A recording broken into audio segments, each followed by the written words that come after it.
Bienvenidos a la Cátedra Europa. Hoy inicia una semana muy especial para nuestro Caribe colombiano. Una semana de intensa reflexión, diálogos e intercambio cultural Eurocaribe, en la que se vive Europa desde el Caribe colombiano. El país de honor es Irlanda. Este año viene a presentarnos su empuje, conocimiento y riqueza cultural a través de diferentes ponencias que nos acercarán más a esta isla europea. Entre nuestros invitados inaugurales contaremos con la participación del Dr. Donald Donovan, quien con su extensa experiencia como ex subdirector del Fondo Monetario Internacional nos planteará perspectivas de la crisis europea, así como la recuperación económica irlandesa. También se encuentra con nosotros la ex canciller de la República de Colombia, Noemí Sanín, quien nos presentará una conferencia a partir de su libro La llegada del dragón, ¿falló la Haya? El expresidente del Gobierno de España, don José Luis Rodríguez Zapatero, tendrá a su cargo la conferencia central en la cual nos presentará su visión sobre el impacto de la globalización en la relación entre Europa y América Latina. También le damos la más cálida bienvenida a todos los 233 conferencistas de más de 20 países que nos acompañan este año. La Cátedra Europa, además de ser un intercambio de ideas en todas las áreas del conocimiento, nos deleitará con un concierto de música donde podremos sentir cada vez más fusionados a Europa y el Caribe. Tendremos el recital de violín a cargo del reconocido violinista irlandés Greg Harrington, que nos deleitará con el sentimiento irlandés. La International Student Fair de la Cátedra Europa será el espacio en el que estudiantes y representantes de nuestros principales aliados internacionales acercarán sus culturas y la posibilidad de vivir una experiencia internacional a los estudiantes de nuestra región. Cátedra Europa 2014, la semana que año tras año permite que Europa se viva en el Caribe colombiano.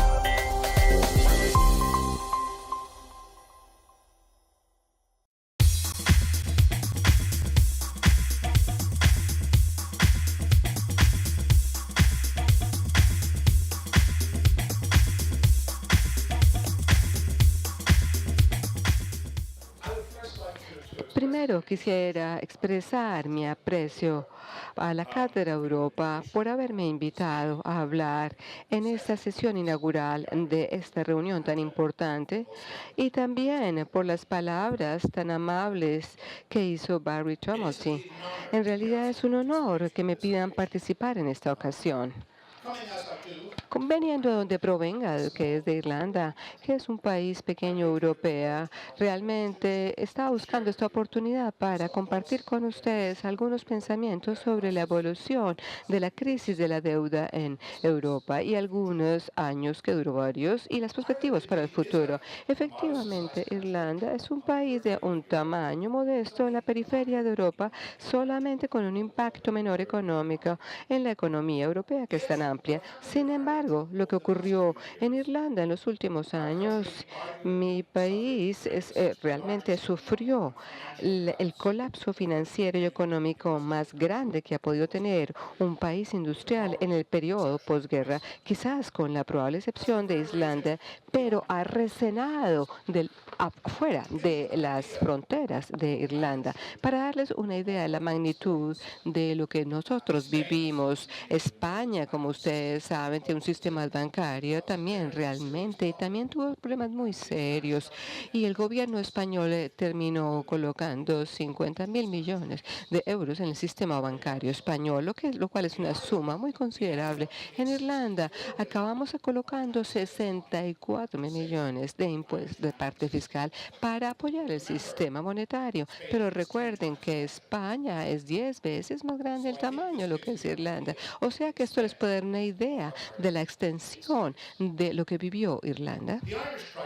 La crisis irlandesa, incluyendo y quizás los roles que desempeñaron instituciones externas tal como la Unión Europea, el Banco Central Europeo y el Fondo Monetario Internacional, que fue yo soy ex empleado y no estoy hablando a nombre de mi ex empleador, son sujetos de debate considerable y de controversia tanto en Irlanda como en el exterior. Efectivamente, nuestra experiencia irlandesa creo que ha contribuido en una medida grande a las reformas del área europea que ya están siendo contempladas o ya implementadas. Bueno, para darles una idea general, puede ser útil darles inicialmente una breve sinopsis de la naturaleza y de las causas de la desintegración financiera de Irlanda. Bueno, empezamos hace unos años, entre 2007 y 2008.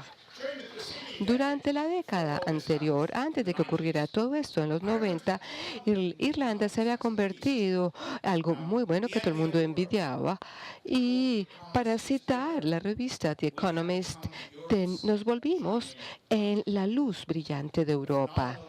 Sí, el despertar fenomenal de lo que llamábamos el tigre celta logró unas tasas de interés extremadamente altas acompañadas por la eliminación virtual del desempleo en Irlanda y por la primera vez en la historia irlandesa y logramos tener una inmigración neta. Y muchos trabajadores empezaron en Europa a migrar, a vivir en Irlanda y a trabajar. Sin embargo, 10 años después, más o menos a finales del 2010, Irlanda ya estaba quebrada. Ya tuvo que ir a buscar un rescate del Fondo Monetario Internacional y de la Unión Europea, las instituciones a las cuales que tuvimos que ceder ante ellos a su soberanía financiera y económica. O sea que eso fue un evento muy traumático para las personas irlandeses. Y en ese momento, yo me acuerdo la mañana que el Fondo Monetario Internacional llegó a Irlanda. Yo creo que psicológicamente no podía creerlo, pues yo he trabajado con el Fondo Monetario Internacional para muchos países, pero este fondo nunca había estado participando en los países industriales durante 14 y ver mi propio país bajo el control, así es como lo llama, del Fondo Monetario Internacional. Personalmente, para mí, psicológicamente fue un choque, aunque tuve que reconocerlo, que de hecho tenía que aceptarlo. Bueno, ¿qué llevó a esto? ¿Qué causó este reverso tan tremendo? Bueno, cuando cayó este tigre, lo cual fue un gran problema, tenemos una historia de 4 crisis internacionales. Se inició inicialmente con el colapso de la burbuja de la propiedad de forma masiva, o sea que los precios se vendieron, se devolvieron hace unos 6 años. Esto ocurrió en el 2002. En ese momento el gobierno irlandés, teniendo miedo que el tigre celta hubiera empezado a perder su prosperidad y estuviera empezando a caer en una desaceleración económica asociada como el 11 de lo que pasó en Estados Unidos, pero entonces esto ya teníamos un mercado recalentado de la propiedad y por las razones que pueden ser dadas, entonces empezó a dar una serie de incentivos fiscales para desarrollar los sectores de construcción y de la propiedad. Esto nos llevó a un boom, a una bonanza tremenda de la propiedad que adquirió totalmente la burbuja. Esto obviamente fue financiado, como toda burbuja fue financiada por el sistema bancario irlandés a tasas de interés realmente bajas. ¿Por qué eran tan bajas? Porque los bancos irlandeses estaban en capacidad de prestar a otros bancos extranjeros y de Europa a unas tasas de interés muy bajas. O sea que la tasa de interés era muy bajo, entonces eso sí tiene sentido para Europa y claramente, o sea que eso tuvo la influencia del enfoque de la política que estaba dirigido por Alemania. Entonces, con estas tasas de interés tan baja, y esto facilitó la cosa, pero eso estaba muy bien cuando la burbuja de propiedad continuó. Pero el día que estalló esta burbuja de la propiedad, yo creo que se puede fácilmente imaginar que afectó totalmente, hizo el colapso de los bancos, sistema bancario. Todos los bancos irlandeses, en ese momento eran 6 bancos, quedaron totalmente insolventes. Este fue el segundo elemento de la crisis bancaria. Sí, la contraparte, si ustedes quieren, del problema de la burbuja de la propiedad con dinero barato. Bueno, los desreguladores y el Banco Central y en otras partes empezaron Y, y esto es una pregunta bastante difícil, sobre cual volveré sobre este punto y hablaré en detalle. Simplemente si puede hacer un comentario. Me imagino que los que están participando también en este programa mañana en la tarde va a haber un panel, un seminario, y que yo quiero que asistan con otras personas y algunos de los temas que hablaremos de la crisis de Irlanda en Europa. No voy a entrar en mucho detalle, puesto que habrá una oportunidad mañana para los que estén interesados en comentar y en profundizar sobre este tema. Puestos algunos asuntos son muchos complicados que no quisiera aburrirlos con muchos detalles de esta crisis. Bueno, esta fue la segunda parte de la crisis. La tercera parte de la crisis es que el gobierno irlandés use lo que nosotros, los ingresos de propiedad que estaban asociados con la burbuja de la propiedad para aumentar los salarios, los gastos y los beneficios sociales a niveles muy altos y fueron los más altos de Europa. Bueno, se habló de que no solamente se dijo, bueno, es una verdad que Angela Merkel no estaba nada feliz con que 200 personas del servicio civil, qué pena para las personas aquí afectadas, pero esto fue anteriormente, 200 personas de los servicios, entonces ganaban muchísimo más dinero de lo que podía ganar Angela, la presidenta de Alemania. De todas maneras, todo esto continuó y continuó así cuando finalmente ya ocurrió la caída de la propiedad. El Producto Interno Bruto, el PIB, también cayó, los ingresos también colapsaron, el presupuesto también entró en déficit, o sea que de la noche a la mañana ocurrió estas. Y ya en 2007 nuestro presupuesto, nuestro déficit era la mitad del Producto Interno Bruto. Ya para el 2008 ya vimos un déficit de casi 20% del PIB. Es una cifra inaudita para un país industrial y evidentemente para cualquier país que yo conozca. Creo que en Colombia ustedes están, bueno, cuando hay de un país que tengan un déficit del 20% de su Producto Interno Bruto. Por lo tanto, tuvimos esta tercera crisis y finalmente, ya para el 2010, todas estas crisis que estaban interrelacionadas se asociaron y llegaron a una crisis financiera total. El presupuesto, los bancos, el colapso en la actividad y el colapso en la propiedad. Los mercados financieros internacionales, las personas tan desagradables, pero tuvimos que vivir con ellos. Desafortunadamente, si usted está en una economía abierta como Irlanda, bueno, entonces la posición financiera de Irlanda era irrecuperable sin el apoyo externo. Los socios oficiales como la Unión Europea, el Banco Central y el G20 y los países industriales se reunieron en Corea del Sur sin que no estuviera Irlanda. Se sentaron allí en el G20 y llegaron todos a la misma conclusión de que no había alternativa para que Irlanda pudiera salir, sino que pudiera pedir ayuda. Y era buscar ayuda o rescate. Solamente que decirse, para el cuarto o quinto acto del drama es cuando llegó a Dublín la llegada del mundo del monetario internacional, y no voy a hablar solamente del pasado, sino también voy a hablar del futuro, o sea que es una vista más optimista, pero es importante comprender toda la historia de Irlanda. Dónde estamos y a dónde vamos depende de dónde estamos ahora. Ahora, la responsabilidad de este derrumbe financiero de Irlanda sigue siendo el sujeto de un debate y una controversia política en Irlanda. Ciertamente hubo factores externos que desempeñaron un rol importante. Que, por ejemplo, el Banco Central Europeo no tenía ningún papel en la supervisión bancaria y haciendo cosas locas, pero hubo una prerrogativa nacional desde el puro comienzo del área euro. Entonces tuvimos algunas razones y cada país tuvo que controlar y buscar controlar su propio sistema bancario. Obviamente en el caso de Irlanda y quizás hasta otro cierto, esto produjo algunos desastres. Y la monetaria del ECB de este banco también facilitó el flujo ilimitado de dinero barato barato a Irlanda para financiar esta bonanza de la propiedad. Y desde luego, también los europeos tenían algo de un marco para tratar de asegurarse de que la política fiscal en los miembros de esta área estuvieran, y esto es lo que nosotros lo llamamos la estabilidad, pero la forma en que se está formulada y la fórmula como se implementó fue muy corta y particularmente el enfoque de la Unión Europea para ver los enfoques, y esto falló en reconocer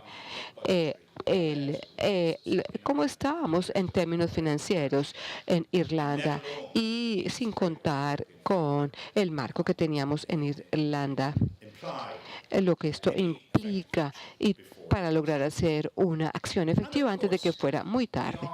Y más allá, y dentro de la parte interna, antes del periodo de la caída, estamos hablando de los 90 en la parte de Europa, este clima intelectual favoreció una política que nosotros llamábamos la regulación ligera, o sea, suave en cuanto al sector bancario y financiero. Muchos economistas y personas de mi profesión tienen que responder ante estos, y las personas que hicieron las políticas se dieron cuenta de que las crisis financieras era una reliquia de la historia. Pensaron que había desaparecido y que estaba siendo reemplazada por una era que llamábamos una gran moderación. Sin embargo, después de haber dicho todo esto, es un error, a mi forma de ver, darle mucha la culpa de esta debacle de Irlanda al acomodarse a las instituciones financieras o a los factores ideológicos. Después de todo, muchos de los otros miembros de la zona euro también estaban enfrentándose a este mismo ambiente externo, pero solamente fue Irlanda la que estaba experimentando grandes excesos y problemas presupuestarios y de propiedad. Y desde luego, con muchas cosas son controversiales en Irlanda, pero yo creo que esta vista no voy a comentarles por muchas personas. La mayoría de la responsabilidad de lo que ocurrió también se debió a las fallas de la política interior. La gran mayoría de los irlandeses, ya que estuvieran participando de forma directa, indirectamente, en la propiedad, en la construcción de bancos, que se beneficiaron de esta expansión sin precedentes y los gastos presupuestarios. Estas personas parecían aceptar lo que en ese momento el aumento del estándar de vida, de la riqueza, de lo que estaba totalmente como una bonanza. Y los políticos de todas las partes del espectro ideológico, de central izquierda, de la derecha, de todos, buscar más o menos mejorar durante las campañas de elección y ver cómo se podían incrementar estos gastos y cómo podían bajar los impuestos. Los medios de comunicación actuaron como patrocinadores entusiastas. El Banco Central y el regulador financiero, estuvieron creyendo que los bancos ya sabían cómo regularse y proteger su propia posición financiera, y en ese momento se hicieron los de la vista gorda ante un desastre potencial, como lo recomendó el primer ministro, y que quedó fuera. Dijimos que nosotros estuvimos de acuerdo, o para usar una expresión muy irlandesa, es lo que ocurrió: nosotros todos perdimos el control, fin de la cita, y efectivamente sí lo hicimos. Pero puede comentarse, a nosotros irlandeses nos gusta compartir a diferente de los demás países, en cuanto a veces es excesivo algunas veces. Yo creo que en realidad somos nosotros unas personas muy prácticas. Estamos muy conscientes de que la mañana después, para hablar, teníamos que pagar esa cuenta. Una gran habilidad para salir de estas crisis, mejor que otros países. Vivimos para el día siguiente, en particular cuando llegó la troika a Irlanda, ya estoy volviendo, y al finales del 2010 hubo condiciones asociadas con esta ayuda o rescate. Sí, con el programa del Fondo Monetario Internacional, pero realmente estas condiciones, tal como fueron puestas en este programa, que duró los últimos 3 años, eran bastante protectoras. Efectivamente, ya habían sido adoptadas por el gobierno irlandés mismo. Y entonces en Irlanda no se negaba que había un déficit presupuestario que teníamos que reducir y que para restaurar esta competitividad externa que habíamos experimentado durante la crisis o durante el periodo previo a la crisis, no había más alternativa sino que reducir el nivel de vida y ingreso. Eso tenía que revertirse hacia más o menos a los niveles que teníamos antes de esta burbuja. Y yo creo que es interesante es que sí, además de otros países como Irlanda no ha experimentado una agitación colectiva, social y políticas, puesto que no hemos tenido estas huelgas, estas luchas, ni personas que se hayan matado, como ocurrió en Grecia y hasta cierto grado en otros países europeos. Yo no creo hace otra gente que sea porque los irlandeses somos, como lo diríamos, gente dócil. No, yo pienso que la respuesta es que somos resilientes y somos pragmáticos y somos muy conscientes de que somos un pequeño país en la periferia. Irlanda depende mucho, primero, en la buena voluntad de sus socios y también en mantener una buena reputación financiera internacional sólida. Y yo pienso que lo que los dijo previamente Barry Tomaty antes es algo que apoyan esa perspectiva. Así que, de hecho, aunque se presentaron unos pronósticos bastante negativos por parte de los observadores e incluso muchos dentro de Irlanda, así como por fuera de Irlanda. Yo diría que el programa de rescate ha tenido éxito en los últimos 3 años porque ha logrado sus objetivos principales. El déficit presupuestario bajó de 12% del 2009 a solo 5% este año. Tal como ha dicho Barry, la mejora en el rating de crédito de Irlanda ha incluso sobrepasado las proyecciones más positivas. El rendimiento de los bonos irlandeses a 10 años, que estaban en el 14%, ahora están en 3.5%. Irlanda ha podido manejar de manera exitosa los mercados internacionales y el presupuesto del Estado parece que está muy bien para el futuro. Algunas de estas mejoras ha generado y ha facilitado mucho la tensión en los países de la eurozona. Pero bueno, sin embargo, la habilidad del gobierno irlandés, y yo diría que yo no soy político y yo no estoy conectado con ningún tipo de funcionario, pero esto es algo que se debe reconocer. La capacidad del gobierno irlandés, a diferencia de otros países afectados por la deuda, para poder implementar las medidas de ajuste ha sido un elemento clave. Sin embargo, damas y caballeros, no hay espacio para ser complaciente. Hay muchos señales muy buenos acerca de que se puede mejorar la confianza a nivel nacional, pero aún pero el pronóstico para este año no es muy bueno, solamente el 2%, aunque el desempleo ha caído desde su punto pico del 15% a 11% actualmente.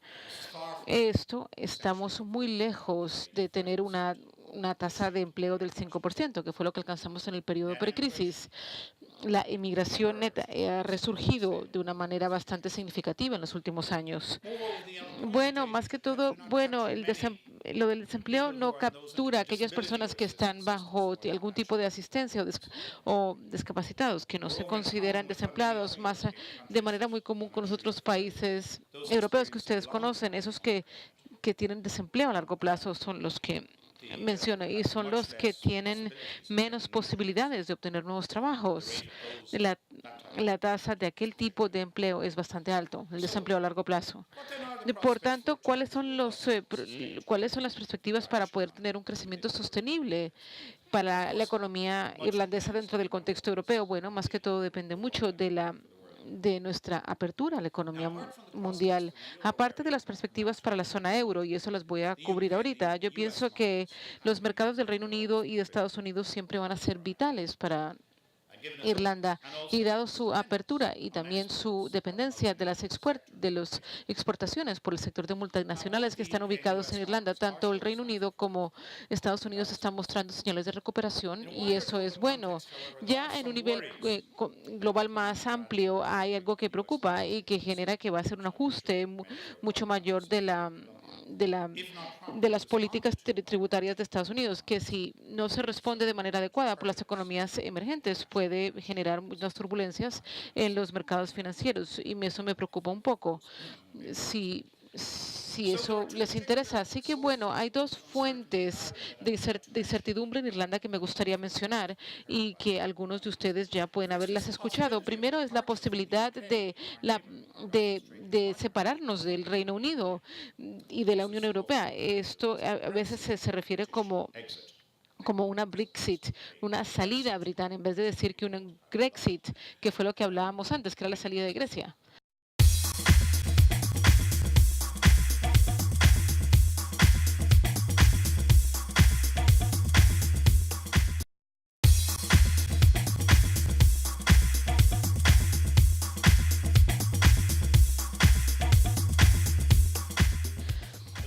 Yo no pienso que nadie nunca habló acerca de, na- bueno, nadie nunca ha hablado de otro tipo de salidas, pero bueno, y hay un plan y se planea hacer un referendo en el 2017.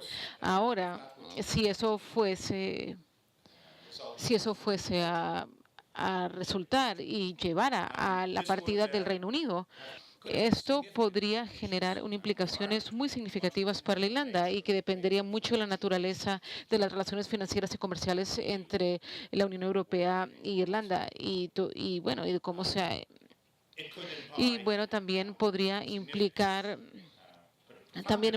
tener implicaciones muy profundas para el estado político y económico de Irlanda del Norte, el cual, como ustedes seguro saben, pertenece al Reino Unido.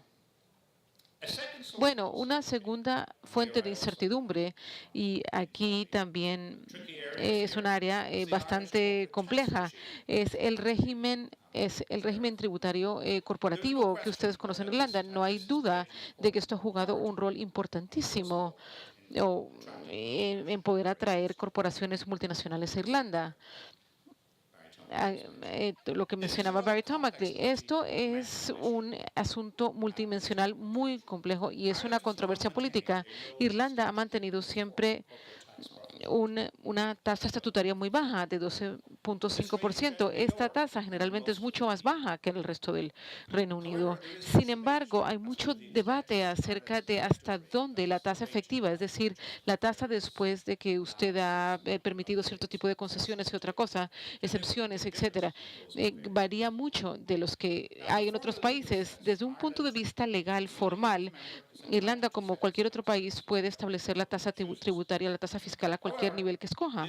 Sin embargo, esto ha continuado y será siendo un problema político en partes muy importantes de Europa y siempre sale a colación en algunos parlamentos. Y bueno, la posibilidad de que haya presiones políticas que generalmente lleven a mayor convergencia de las políticas fiscales es algo que no se debe descartar. Una segunda parte de este elemento que es diferente, pero no relacionada, está relacionada con el estado específico de muchas corporaciones multinacionales en Irlanda. Y nuevamente, y bueno, muchas de estas corporaciones, especialmente en el sector de software y asociados como Apple y Google, han generado unos arreglos transfronterizos fiscales para poder manejar sus beneficios a través de Irlanda y otros países europeos. Ellos hacen esto porque, de acuerdo a unos arreglos legales vigentes, que es algo muy complejo, bueno, han podido, es decir, ellos no son residentes tributarios en ninguna parte, no son residentes en Irlanda, pero están registrados en Estados Unidos, pero no son residentes de Estados Unidos, no están registrados en ninguna parte. Y esto ha generado mucha controversia porque los montos involucrados son grandísimos y ha generado mucha controversia en los Estados Unidos. Y ha habido mucho debate a nivel público y se ha señalado mucho Irlanda. El gobierno irlandés, consciente del daño de reputación que podemos tener, debido a esto sí anunció cambios en el presupuesto y que esto va a mover ciertos elementos de todos los agujeros que hay en esta área. Sin embargo, el gobierno, yo pienso que están de acuerdo en poder tener cambios mucho más amplios en esta área y que esto va a generar una acción concertada entre varios países. Irlanda, al cambiar sus normas, eso quiere decir que las multinacionales se pueden ir a otro país. Y bueno, y como ustedes saben, la OCDE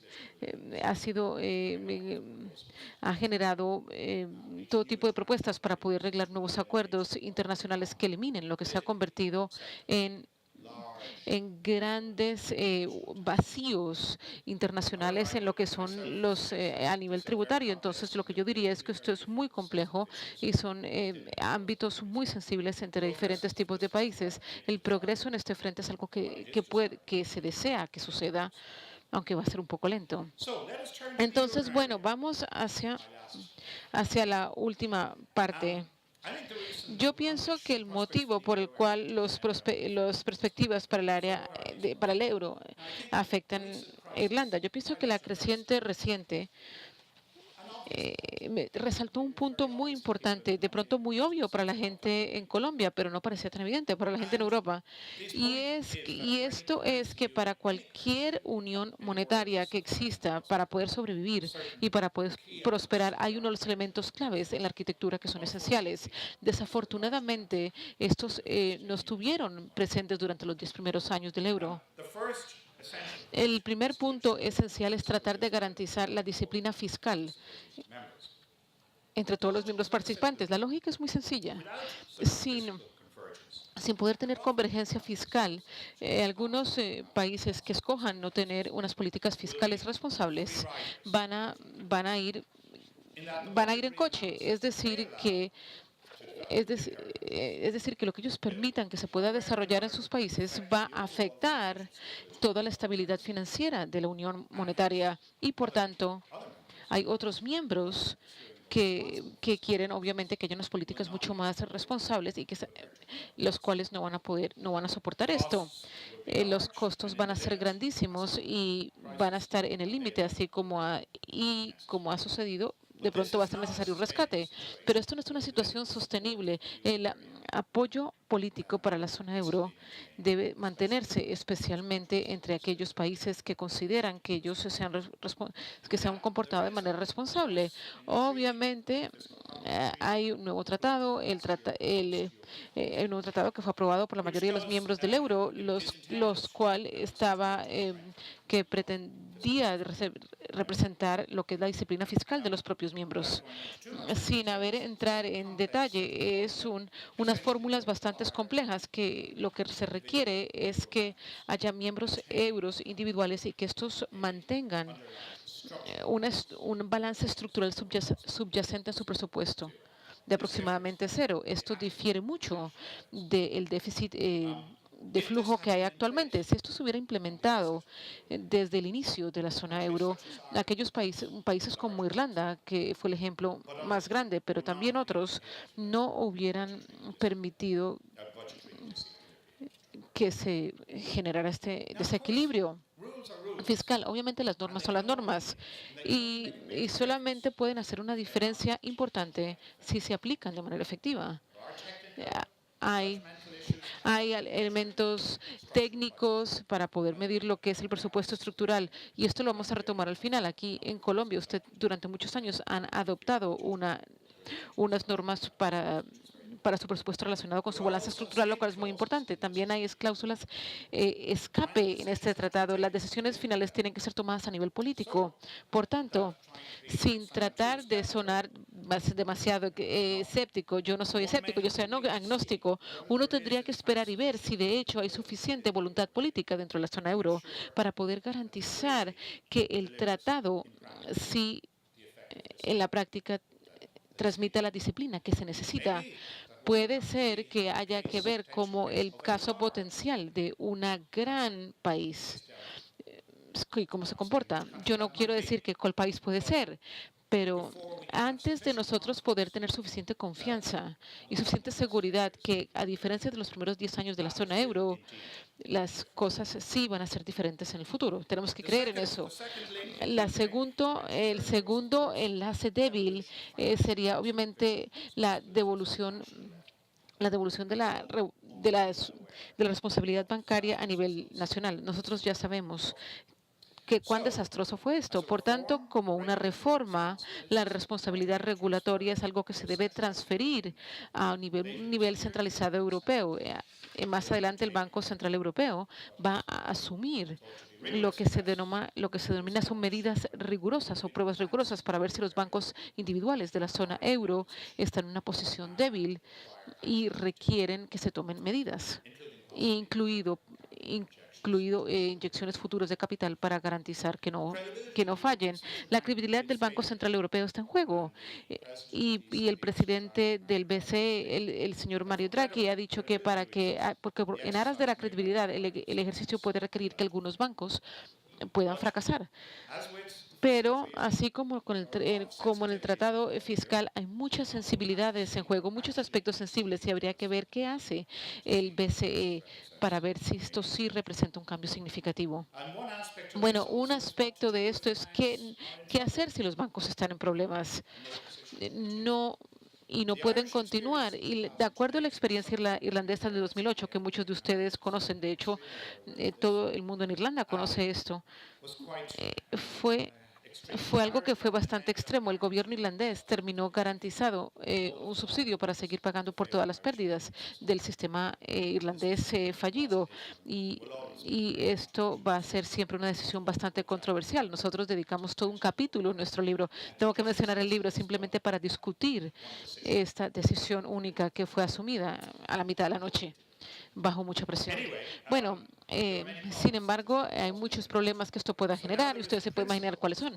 Ahora hay un principio que es parte de la área, es que si los bancos fracasan, los deudores los deudores van a tener que pagar más que los pagadores de impuestos. Otra cosa importante del Fondo Europeo ha sido aceptada, y eso sería compartir de cierta manera los costos de ahorrar a los bancos y de inyectarles capital en caso de que sea necesario.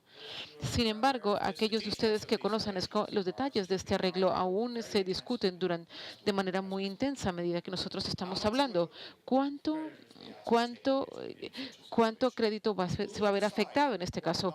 ¿Quién va a decidir cuál va a ser el dinero que debe ser abonado y en qué monto por los pagadores de impuestos a los bancos que tienen que ser rescatados? ¿Quién va a controlar esto? Hay un temor, y esto es algo, y se pueden imaginar cuál es este temor, y que se siente mucho en ciertas partes de Europa, y lo que yo denomino la parte norte de Europa, y no me estoy refiriendo a Irlanda, pero lo que está en el norte de Europa. Bueno, hay este temor de lo que se denomina de la unión de transferencia, un acuerdo hecho por los pagadores de impuestos que pueda ser posible para pérdidas del sector bancario que surjan por los errores hechos por otros. Esto ha sido y es un tema muy sensible, especialmente en Alemania. Por tanto, por esos motivos, nadie puede comprometerse en este punto. Y nosotros tenemos que ver de qué mecanismo podemos manejar los futuros problemas bancarios en Irlanda, y si esto puede generar suficiente confianza y puede generar el que surja un sistema más robusto en Europa. Y esto es un ingrediente esencial para una recuperación. Por tanto, déjenme decirles, en un contexto más amplio, yo pienso que en Europa se acepta por casi todos que los beneficios económicos o los beneficios políticos de una unión monetaria exitosa. Y eso es importantísimo. Y no hay duda de que hay pasos importantes que se han asumido bajo mucha presión y después de la crisis para poder enfrentar los problemas que surgieron durante los primeros 10 años. Algunos países, tales como Alemania, para decirlo directamente, que terminaron pagando los errores de los últimos 10 años. Ellos han estado se prepararon para hacerlo, pero sin mucho entusiasmo, como nadie lo haría. Pero su voluntad para hacer esto se basa en una premisa implícita, que es que los primeros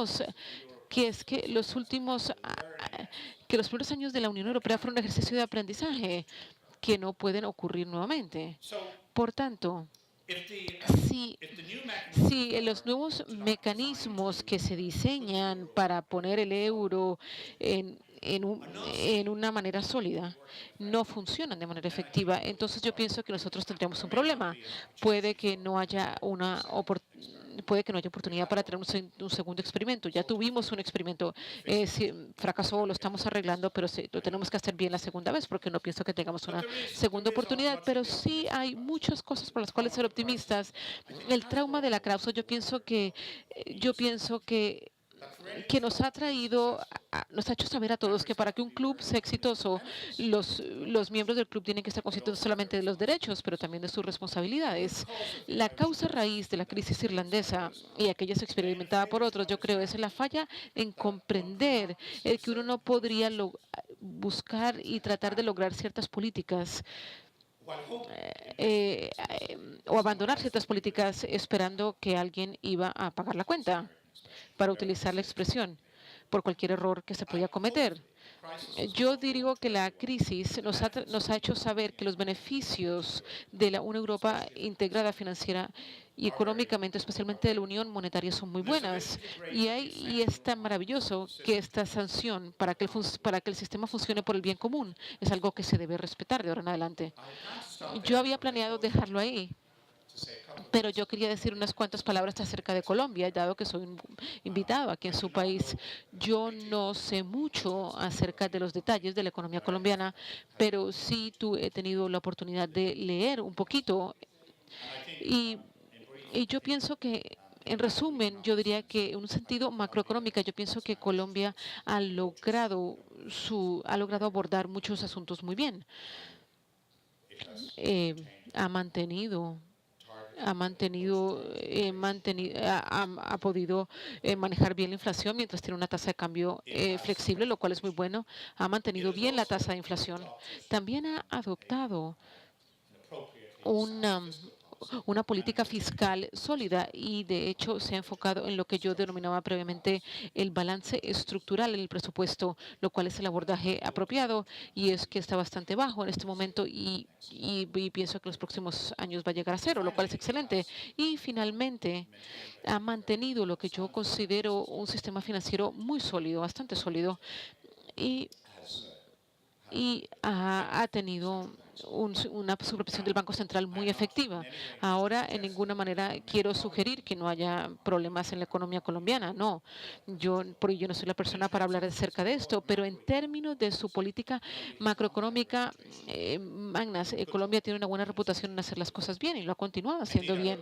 De hecho, yo iría más allá y yo diría que si las personas en la zona euro hubieran visto uno de los cuantos ingredientes esenciales del éxito colombiano, por ejemplo, cómo manejan el déficit presupuestario, cómo garantizan el control efectivo del sistema financiero, yo pienso que hubieran aprendido mucho de Colombia y yo pienso que la zona euro no se hubiera metido en el lío en que se metió. Muchas gracias.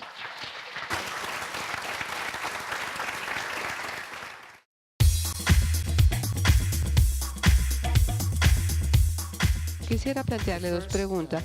La primera se refiere a la burbuja de las propiedades y que está orientando el colapso de la economía en su libro, La caída del tigre celta. Usted mencionó los factores. Usted diría, ¿cuál sugeriría usted para evitar este colapso en Colombia que pueda ocurrir? Segunda pregunta se refiere a América Latina. ¿Cómo usted ve la economía en Latinoamérica, puesto que Latinoamérica como una región tiene un desempeño aceptable en términos del Producto Interno? Tiene un 4 o 5% en la mayoría de los países, pero también tenemos gran desigualdades y pobreza. O sea, ¿cuál es su percepción de la economía latinoamericana? Bien. La primera pregunta es mucho más fácil que la segunda. Bueno, me tengo miedo de responder la segunda. Me tocaría algún tiempo responderla. Sobre la primera pregunta, no puedo decirle nada sobre los detalles de la economía colombiana, pues que no tengo conocimiento del riesgo ni burbuja que haya aquí financiera o económica en Colombia de la propiedad. Pero permítame decirle que el problema de esta burbuja de activos y sobre todo la que está siendo financiada por un crédito masivo del sistema financiero, todo el mundo cree que es una burbuja de activos y que los precios son altos por factores fundamentales que justifican que los precios suban un 300, 400%, que fue el caso de Irlanda. Pero este es el caso durante siglos, no solamente décadas, pero siglos, que vamos a burbujas en otros momentos. Si las personas están convencidas y se llegan a convencer que esto no es una burbuja, no, para nada, señores. Las crisis no van a ser ese tipo. Me acuerdo que en Irlanda, en el 2006, 2007, yo no estaba participando en nada oficial, pero yo vi que era lo que estaba pasando en otros países. Y le dije a las personas, usted dice que los precios van a seguir subiendo en un 20%. Y yo le dije, bueno, puede que no suban para nada, puede que caigan, todo lo contrario. Y me dijeron, usted está loco. Nadie en Irlanda había visto que los precios caigan. Es imposible, pero cayeron un 60 o un 90%. Entonces, ¿cómo paramos el punto clave? Yo alegaría que no se puede mantener esta burbuja si el crédito del sistema bancario o de alguna otra parte, puesto que las personas necesitan dinero para continuar comprando y comprando activos y de forma que los precios suben. La falla en Irlanda es que nosotros tuvimos una supervisión muy laxa del sistema bancario. Es un problema fundamental que permitió que esta burbuja siguiera creciendo. El Banco Central llegó a convencerse que eso no era una burbuja.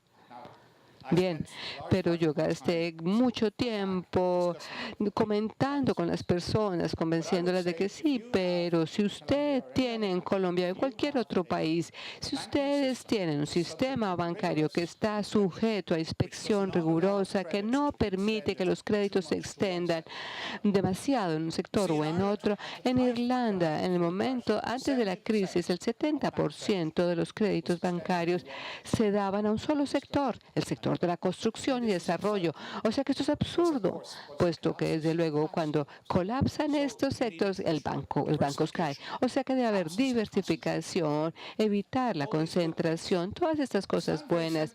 Suena muy sencillo, pero usted debe de quedan sorprendidos que las personas se olvidan de lo básico. Yo diría para Colombia, por favor, pues se ha hecho un buen trabajo en cuanto al sistema bancario. Por favor, no permitan que llegue ninguna debilidad en este sistema. Si usted tiene un sistema bancario sólido, usted impide que ocurra cualquier otro de los problemas. Bueno, segunda pregunta que me considero bastante difícil.